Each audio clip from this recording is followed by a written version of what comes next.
今天记录一下我们家小洋人的一日三餐，这是早餐黄桃，没有发送。午餐是小家伙点名要吃的肉卷饭。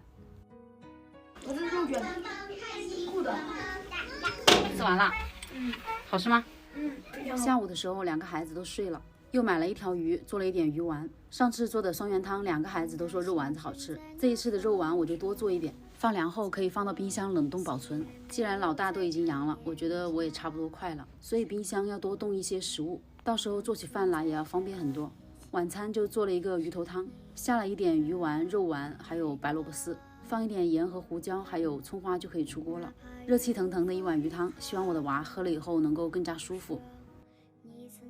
又煎了几个鸡蛋饼，这个鸡蛋饼真的很好吃，大家也可以试一下，当早餐当晚餐都很不错，既清淡也有营养。吃饭啦！哇，谢谢妈妈。不客气。好久没弄了，什么感觉？非常的舒服。非常的舒服啊。我估计今天晚上睡觉都能睡得香一点，是不是？对，没错，这样舒服点。你喜欢这样啊？嗯。